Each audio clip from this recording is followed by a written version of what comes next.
내가 어디 가서 나 스마트 스토어 하는데 요즘에 월 1,000만 원 벌어, 월 2,000만 원 벌어 하지 않으면 걸릴 일이 없어요. 물론 저는 한창 쇼핑몰이 잘 될 때 이런 걸 말하고 다녔습니다. 그래서 제 과거를 뒤돌아 봤을 때 하루 3시간씩 내 일을 도와주는 사람이 3명이나 생긴다면 내가 온라인 쇼핑몰로 사업을 확대할 수 있는 건 어마어마한 기회입니다. 이 기회 꼭 놓치지 않고. 안녕하세요. 어쩌다 퇴사입니다. 제 채널을 이미 구독하고 계신 많은 분들은 쇼핑몰을 운영 중이시거나 막 쇼핑몰을 시작하셨을 거예요. 하지만 아직 쇼핑몰을 시작하시지 않은 분들도 계시기 때문에 이러한 질문들을 많이 해주세요. 과연 투잡인데 스마트 스토어 운영해도 되나요? 과연 회사에서 쇼핑몰 운영해도 안 걸릴까요? 그래서 제가 오늘은 투잡으로 2년간 쇼핑몰을 운영하면서 배운 노하우와 지금 시작하시는 분들께서 어떻게 하면 효율적으로 시간들을 아낄 수 있는지 쇼핑몰 관련된 팁 5가지를 말씀드리도록 하겠습니다. 가장 많이 질문 주시는 투잡인데 과연 회사에서 안 걸리나요? 이 질문에 대해 먼저 답변을 드리도록 하겠습니다. 네, 결론부터 말씀드리면 회사에서 걸릴 일 거의 없습니다. 제가 확률로 말씀드리면 조금 애매하긴 하지만 1%도 되지 않는다고 말씀드리겠습니다. 제가 타 채널 인터뷰를 가면 조금 공식적으로 얘기를 해야 되기 때문에 사업소득이라든지 직장소득 관련해서 설명을 드리면서 국민연금, 건강보험 이런 얘기를 말씀을 드립니다. 하지만 이 복잡한 거 생각할 필요 없어요. 사실 내가 사업소득이 늘어나면 자연스럽게 회사에 통보가 될 수 있어요. 이 사업소득이라는 것은 단순히 스마트 스토어뿐만 아니라 내가 부동산 투자로 사업자를 냈으면 임대사업자 소득이 증가할 수도 있는 거예요. 그렇기 때문에 사업자 소득이 늘어난다고 해서 회사에서 너 왜 건강보험료 올라갔어? 국민연금 올라갔어? 이렇게 설명하라고 하지 않아요. 내가 어디 가서 나 스마트 스토어 하는데 요즘에 월 1,000만 원 벌어, 월 2,000만 원 벌어 하지 않으면 걸릴 일이 없어요. 물론 저는 한창 쇼핑몰이 잘 될 때 이런 걸 말하고 다녔습니다. 그래서 제 과거를 뒤돌아 봤을 때 이런 말을 하지 않는 이상 갑자기 회사에서 뜬금없이 너 사업자 등록했지? 갑자기 사업자 등록 발급 여부 떼와 이러지 않잖아요. 그래서 결론적으로 내가 어디 가서 얘기하지 않는 이상 누가 쇼핑몰 하는지 절대 모릅니다. 그래서 제가 확률은 1%라고 말씀을 드릴게요. 단 그래도 내가 너무 조심스럽다 하면은 사업자 명의를 가족 명의로 내세요. 저도 가족 명의로 사업자를 처음에 냈는데 이렇게 되면 불편한 게 사업자 명의를 가족 명의로 진행하다 내가 퇴사를 하고 내 단독 명의로 진행한다 했을 때 여러 가지로 이런 인증 관련된 서류 준비할 게 많아요. 그래서 번거롭긴 하지만 이런 것들이 조금 우려가 된다면 가족 명의로 진행하시는 것이 좋고, 그렇지 않다면 내 명의로 진행을 해도 크게 걸릴 확률은 정말 내가 말하지 않는 한 희박하다라고 정리해서 말씀드리고 싶습니다.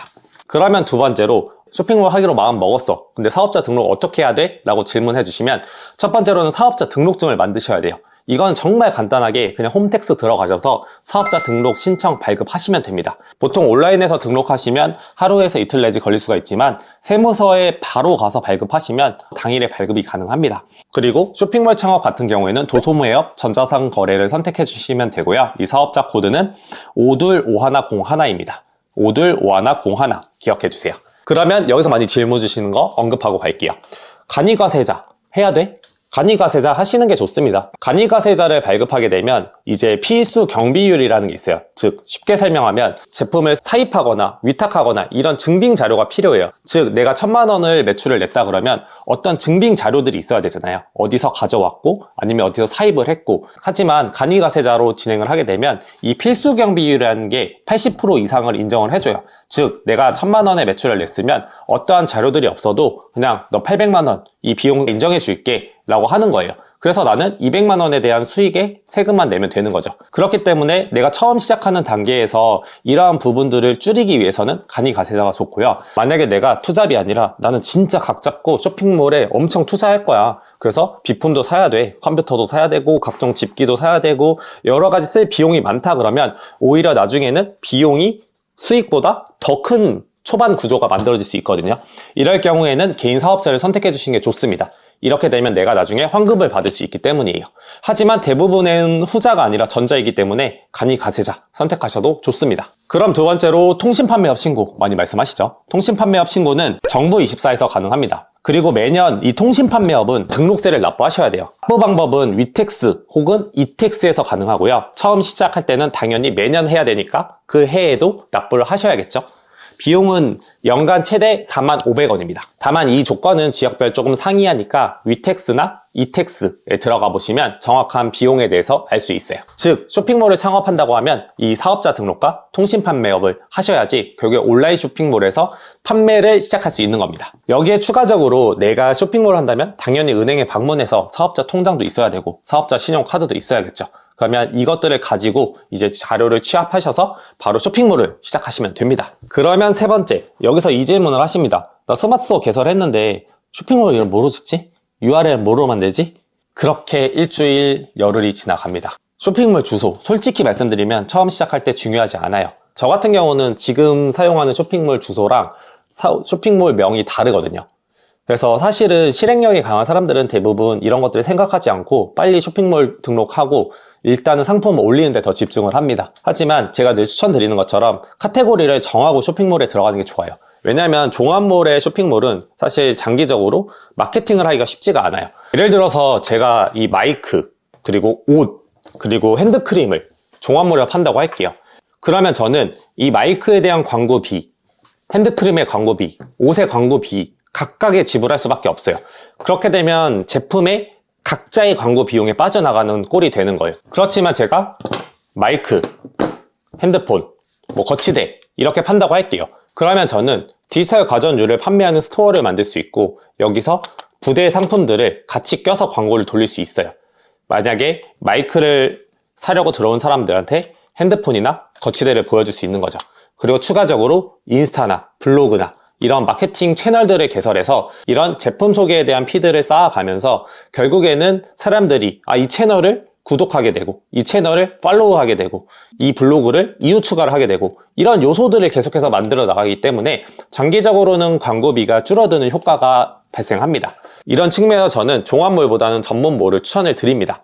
그래서 당연히 처음에 쇼핑몰을 시작할 때 그런 전문몰이라고 한다 그러면 이름을 짓고 가는 게 당연히 좋겠죠. 하지만 내 쇼핑몰 명은 스마트 스토어 기준으로 한번 바꿀 수 있어요. 그래서 아무래도 처음 판매하는 상황에서 내가 어떤 상품을 팔지 정하기가 쉽지 않고 어떤 상품이 잘 팔릴지 알지 못한 상황에서는 종합몰로 시작을 해보시고 그 다음에 잘 파는 상품들을 내 주력 상품으로 만들어서 스토어 명을 바꿔주시는 것을 추천드립니다. 그리고 추가적으로 내가 만약에 나중에 사업자 명을 바꾼다고 한다면 사업자 명을 바꾼 것을 통해서 스토어 명을 한 번 더 바꿀 수가 있어요. 그렇기 때문에 내 스토어 명이 향후에 바뀌어 나갈 수 있다는 점을 참고하셔서 진행하시면 좋겠습니다. 하지만 URL 같은 경우는 한 번 설정을 하면 바꿀 수가 없어요. 즉 내 스마트 스토어 주소가 예를 들어서 ABC 마켓이라고 했다 그러면 이 ABC 마켓을 나중에 바꿀 수는 없어요. 대부분 잘된 스토어들, 프리미엄, 빅파워 이상 스토어들 보시면 아마 그 스토어 명이 여기는 왜 이 스토어명이지? 라는 주소들이 정말 많을 거예요. 그래서 우선 저는 진행을 먼저 하는 방향이 더 좋다고 생각을 합니다. 그럼 네 번째 질문. 나는 사업장 주소지가 없는데 우리 집 주소지를 하면 안 되는데 이런 경우도 있으세요. 그러면 이렇게 네이버에 비상주 사무실 검색을 해봅니다. 예를 들어서 내 지역을 검색을 하셔도 되고요. 내가 살지 않는 지역이어도 상관없습니다. 과밀 억제 지역이라 해서 과밀 억제 지역은 보통 서울, 수도권을 의미를 하거든요. 이 지역을 벗어나는 곳에서 내가 사업자를 내면 세금을 면제받을 수가 있습니다. 그래서 내가 이 청년 나이대에 속한다고 한다 그러면 이것들을 최대한 활용해서 세금을 면제받을 수 있는 구간들을 가져가시면 좋겠습니다. 다섯 번째 질문은 나는 이런 핸드로션을 판매하는 인테리어 스토어도 하고 싶고 의류 스토어도 하고 싶고 디지털 가전을 파는 스토어도 하고 싶다 라고 하시는 분들이 계세요. 이 경우에는 내가 온라인 쇼핑몰, 즉 네이버 기준으로 스마트 스토어에서 파워 등급 이상을 달성을 하시면 스토어를 하나 더 만들 수 있어요. 그리고 두 번째 스토어가 파워 등급을 달성하면 세 번째 스토어까지 만들 수 있습니다. 그래서 총 한 사업자당 3개 스토어를 개설할 수 있어요. 그리고 이 스토어에서 파워 등급이라는 것은 3개월 총 합 매출이 800만 원만 되면 파워 등급에 올라설 수가 있습니다. 즉 한 달에 300만 원 되지 않죠. 그래서 이렇게 매출을 먼저 내고선 스토어를 하나하나씩 개설해 나가면서 전문몰을 구축하는 것이 저는 가장 좋은 방향성이라고 생각합니다. 이 영상을 보신 분들께 진짜 마지막 꿀팁을 하나 전달드리도록 하겠습니다. 제가 오늘 소개해드릴 지원금은 고용촉진 장려금입니다. 이건 올해 고용노동부에서 지원금으로 제공을 하는 거고요. 최소 1명에서 최대 3명까지 받을 수가 있어요. 특히 이것의 매력적인 점은 직원이 1명도 없어도 바로 지원금을 받을 수 있다는 거예요. 월 60만원씩 12개월 총 720만원의 지원금을 받을 수 있습니다. 최소 주 15시간만 근무하면 되기 때문에 하루 약 3시간으로 근무일을 세팅을 하시고 월에 약 80만 원보다 적은 비용으로 급여 제공이 가능합니다. 그러면 내가 60만 원 지원금을 받기 때문에 20만 원에 한 명을 쓸 수 있는 거죠. 사실 쇼핑몰을 운영하게 되면 인력이 정말 필요함을 알게 되실 거예요. 하지만 내가 특정 인원을 함부로 뽑기가 쉽지가 않아요. 왜냐면 정직원을 뽑게 되면 나중에 퇴직금도 줘야 되고 보험료도 많이 나가고. 그렇지만 이렇게 지원금을 받아서 하루 3시간씩 내 일을 도와주는 사람이 3명이나 생긴다면 내가 온라인 쇼핑몰로 사업을 확대할 수 있는 건 어마어마한 기회입니다. 이 기회 꼭 놓치지 않고 더보기 통해서 내용 확인하셨으면 좋겠습니다. 오늘은 쇼핑몰을 시작한다면 고민하시는 5가지 질문에 대해서 답변을 해드렸는데요. 다음에는 제가 그러면 쇼핑몰을 시작했고 사업자도 냈고 쇼핑몰도 만들었다면 어떻게 상품을 소싱하고 위탁처에 어떻게 전화를 하고 어떻게 내 제품을 가져올 수 있는지 이 부분에 대해서 조금 더 디테일하게 다뤄보도록 하겠습니다. 오늘 전달드린 내용 중에 궁금하신 내용들은 꼭 댓글에 남겨주시면 추가적으로 답변 전달 드리겠습니다. 그리고 여러분들의 구독과 좋아요는 제가 영상을 만드는데 큰 힘이 됩니다. 오늘 영상 시청해주셔서 감사드리며 사업자 등록을 고민하고 계셨던 분들이라면 즉각적으로 바로 실행에 옮기셨으면 좋겠습니다. 감사합니다.